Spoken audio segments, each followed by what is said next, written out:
Hola a todos, gracias por acompañarnos en este primer programa, en el bautismo. Alejandro nos ha hecho una pequeña introducción y ahora vamos con la primera entrevista.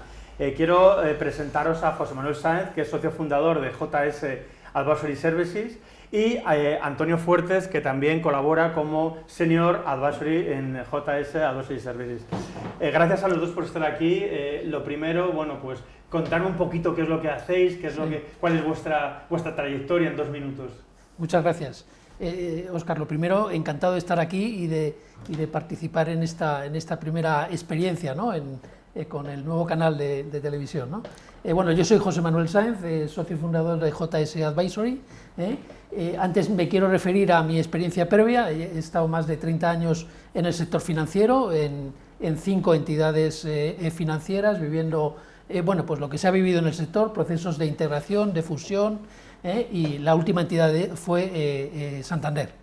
Y actualmente, bueno, pues parece que no, pero a esta edad me llega la vena emprendedora, y he iniciado un proyecto en el ámbito de la sostenibilidad, precisamente con la idea de acompañar, gracias al magnífico equipo de Senior Advisors, ¿no? de personas con experiencia también, acompañar a las empresas a desarrollar su transformación sostenible, aplicando criterios ESG, de medioambiental, social y de gobernanza, y acompañarlas en este mundo complejo que es hoy la sostenibilidad, pero precisamente con la intención de tratar de hacer la vida fácil a las empresas, que creo que eso no es poco. Muy bien. Gracias, Antonio. Gracias, perdona, José Manuel. Antonio, ¿y tú de dónde vienes? ¿De dónde vengo? ¿Y tú de quién eres? ¿De quién eres? Pues bueno, muchas gracias también por invitarnos. Y tengo una experiencia en el sector energético, básicamente, de 30 años en diferentes trabajos de recursos humanos y demás. Y luego, desde hace 16 años, pues me encargué de la sostenibilidad de una empresa del IBEX 35, que voy a decir, era Naturgy, ¿no? Entonces, después de esos 16 años, en un momento, quizá luego haya ocasión de hablarlo más en detalle, cómo ha evolucionado la sostenibilidad, lo que era RSC en su momento, pues bueno, en un momento dado decidí también dar el salto, como dice José Manuel, salir al mundo exterior, ¿no? Y hacer otras cosas. Entonces, colaboro con diferentes iniciativas y pues con José Manuel estoy ahora en Advisory Services, pues muy contento porque tenemos por delante esa misión que él comentaba de ayudar a las empresas Totalmente. A ser más sostenibles. Bueno, de hecho, Antonio fue un poco mi mentor. Empezamos ahí con este mundo, porque efectivamente yo vengo del mundo de los viajes de empresa, que no tiene que ver y que no ha tenido que ver dentro del mundo de la sostenibilidad hasta hace bien poco, y de hecho creo que estamos todavía en la infancia. Entonces, sí que me gustaría empezar, ha sido relevante para muchos sectores, el energético, el industrial, los viajes quizás están un poquito por detrás, por muchas razones. ¿Cuál es la situación actual y cómo puede afectar los viajes de empresa esta situación de la sostenibilidad y de la ESG? Bueno, pues es una pregunta muy interesante, cómo ligar lo que ha sido la RSC y lo que es la RSC con los viajes de empresa. La RSC, la sostenibilidad, o ESG, como se llama ahora, es un tema que tiene ya más de 20 años y que empezó siendo un poco pues, una actividad filantrópica, acción social. Las empresas querían devolver a la sociedad lo que la sociedad les había dado, un enfoque, vamos a decirlo, muy soft, ¿no? Pero en este medio tiempo ha habido cosas muy importantes, como algunas crisis, también una pandemia, y el enfoque ha ido variando. Estamos pasando de lo voluntario, como dicen los ingleses, el nice to have, qué bonito que tenemos. Totalmente. Esto, estamos pasando a lo obligatorio, ¿no? Y en lo obligatorio, pues hay lo que se ha denominado entre los profesionales que nos dedicamos a esto, es un tsunami regulatorio, ¿no? Sí. En el que el Parlamento Europeo, la Unión Europea está a la cabeza, ¿no? Fíjate, Óscar, que en 2000, según datos de principios de inversión responsable, hacia el 2000, el número de normas que había en el mundo relacionadas con la ESG, con la sostenibilidad, era de 40 normas, y ahora estamos en 868, de las cuales 525 son europeas, ¿no? ¿Qué exige eso? Pues un cambio de mentalidad, exige una mayor profesionalización, una integración de la sostenibilidad en las políticas de la empresa. Implica que va a haber más litigios, porque en cuanto hay normativa y legislación hay más litigios, ¿no? y Europa pues hay quien dice que es demasiado, ¿no? Pero bueno, eso sería opinable y motivo de hablar en otro momento. Absolutamente. Pero estamos hablando de normas como la de reporting, la normativa de reporting que obliga a muchas empresas, quizá luego podamos entrar en ello más adelante, la directiva de debida diligencia que obliga a las empresas a identificar y a hacerse responsable de los efectos adversos en derechos humanos y medioambientales, que al sector de viajes corporativos lógicamente le afecta. Estamos hablando de grandes planes europeos como el Pacto Verde, que sigue un continente neutro en carbono en 2050, con pasos intermedios eso es un reto importante, ¿no? Con el paso intermedio del Fit for 55, de reducir 55% las emisiones en 2030, hay estrategias de movilidad sostenible, el uso de fueles sintéticos en aviación, es decir, hay una gran cantidad de normativa y desde ese punto de vista, pues lo que antes era, como decíamos, algo voluntario, pues se está convirtiendo en una necesidad en la que hay que hacer muy bien el trabajo de compliance, de seguimiento y de implantación de sistemas, ¿no? Sobre todo porque ya no afecta solamente a la parte productiva, sino que afecta a toda la cadena de aprovisionamiento y la cadena de valor de una empresa, que es donde estamos los viajes. Los viajes estamos ahí, ¿no? José Manuel, te quería preguntar, nos han mencionado que hay una directiva nueva, esa directiva de reporting, ¿cómo afecta al mundo de los viajes y cuándo entra en vigor? Pues mira, precisamente la CSRD, que es la nueva directiva europea, ¿no?, de información sobre sostenibilidad, ha entrado en vigor a principios de este año, tiene una implantación paulatina en los próximos años, de manera que este año afecta a las grandes empresas cotizadas, en 2025 afectará a las grandes empresas no cotizadas, 2026 pymes cotizadas y 2028 a las multinacionales de empresas, a las filiales de multinacionales no europeas. Entonces, esta directiva, bueno, pues es digamos, un paso más en el reporting por parte de las empresas, de manera que están evolucionando y que hay mayores exigencias. Bueno, una de las pequeñas críticas, ¿no?, que hay sobre esto es que da lugar a la implantación de unos estándares europeos en sostenibilidad, los SRS o los NEIS, si lo decimos en castellano, que nada más y nada menos que para las grandes empresas implican 1.170 data points sobre los que van a tener que informar. De estos, el 70% es información cualitativa y el 30% es información cuantitativa, ¿no? Entonces, las empresas ahora, precisamente, pues este año ya empiezan a iniciarse en todo esto, ¿no? Y algo sustancial es que, efectivamente, como bien has dicho, no solo afecta a las empresas, también a su cadena de valor y por así decirlo, va a ser transversal a lo largo de toda la empresa, ¿no?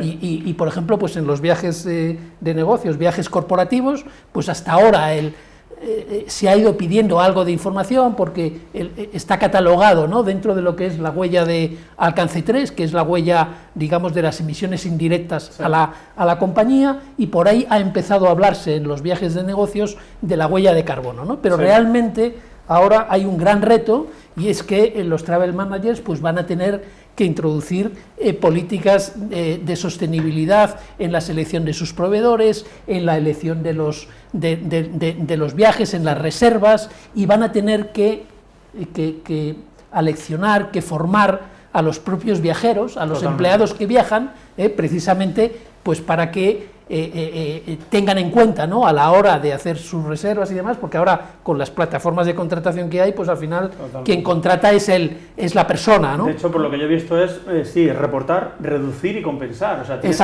un trabajo que no solamente reporto y ya me olvido, sino que tengo la obligación, como decía Antonio, de reducir y que tengo un objetivo para el 2050. Eso es, y entonces es bueno pues luego seguimos ahora, hacer un poco el mix de cómo en las distintas piezas que constituye o que forma un viaje de una persona, pues cómo se puede contribuir a hacerlo más sostenible.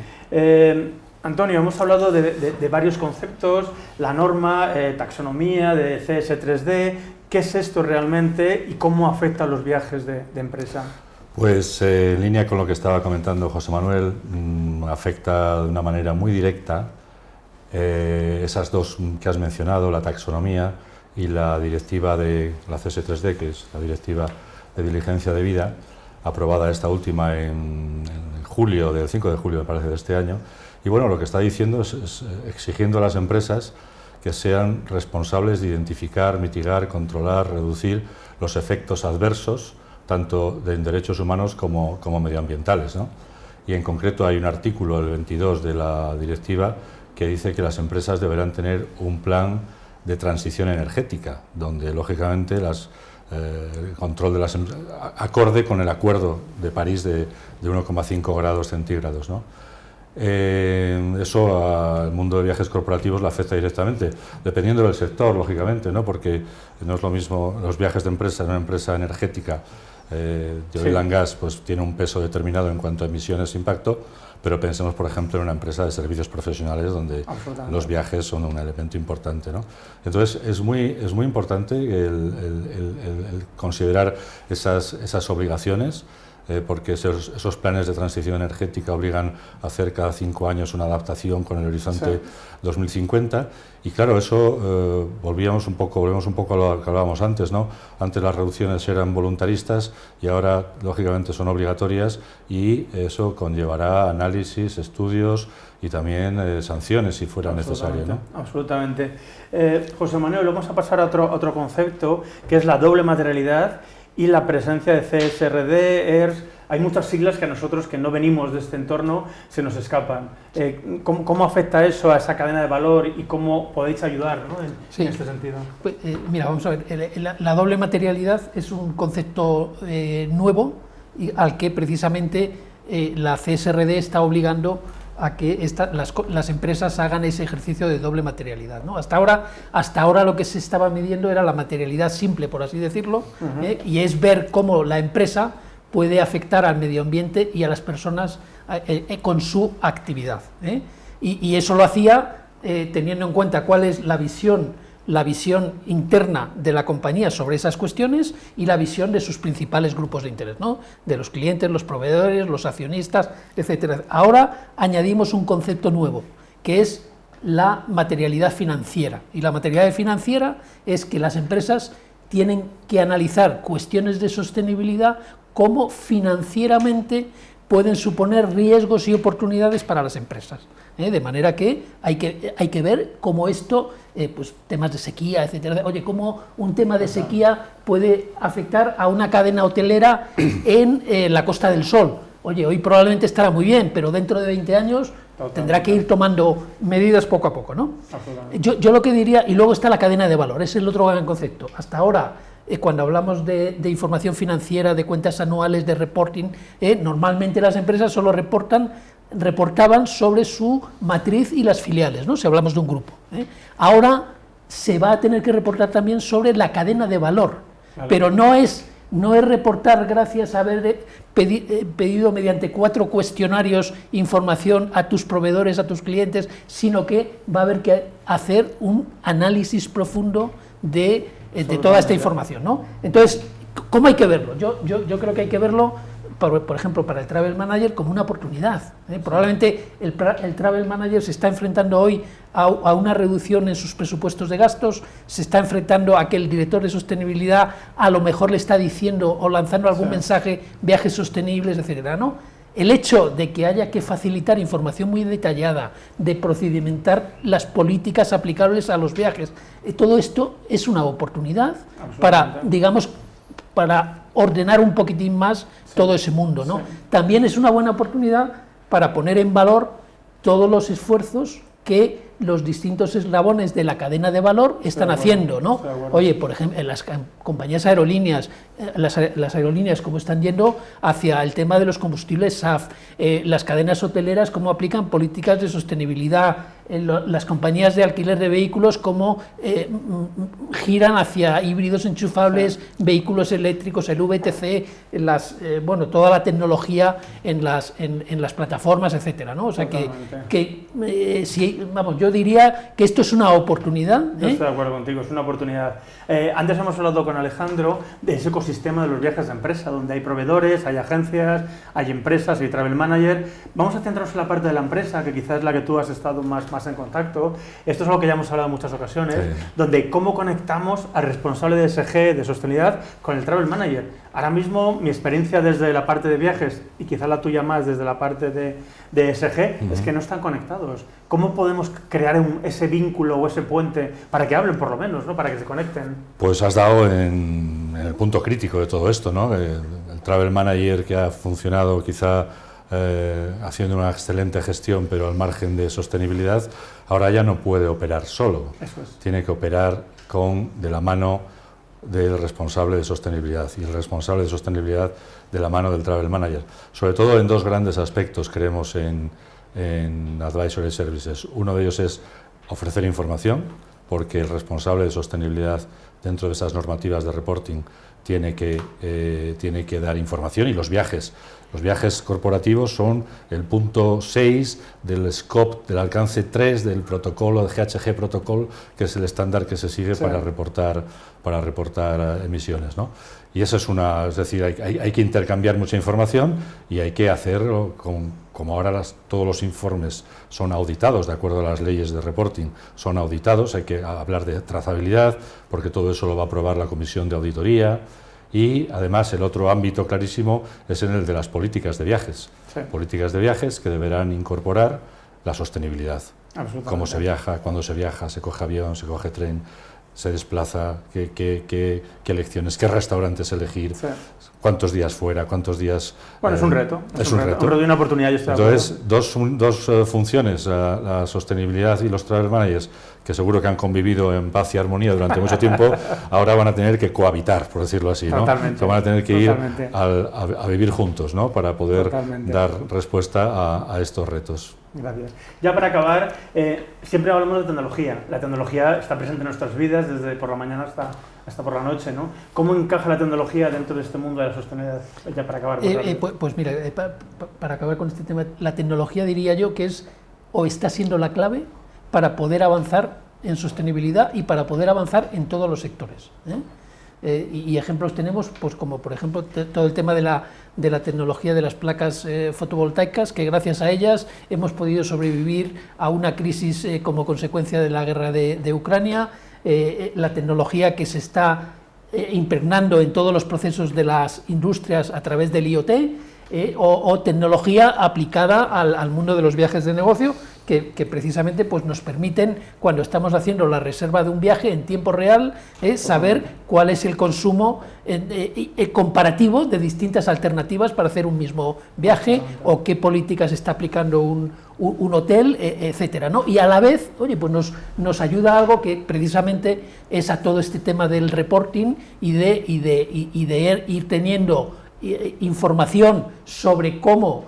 en las empresas, ¿no? Está afectando los viajes de negocio a la sostenibilidad, a la huella de carbono, tomando medidas, incluso, oye, pues a la hora de trasladar todo esto a los empleados viajeros, ¿no? Pues puedes hacer un tema de gamificar esto y poner incentivos a ver quién es el empleado que viaja más sostenible, crear competencia, etcétera, etcétera, ¿no? O sea que diría que la tecnología está en todo hoy por hoy y gracias a ello, ¿no? Totalmente, la tecnología está en nuestra vida. Esto volveremos a hablar de ello, porque como bien habéis dicho, está evolucionando, está cambiando, por suerte. Gracias por acompañarnos en este primer programa. José Manuel, Antonio, mil gracias. Gracias a vosotros. Y espero que pronto nos volvamos a ver y nos contéis más cosas. Muchas gracias. Cuando queráis.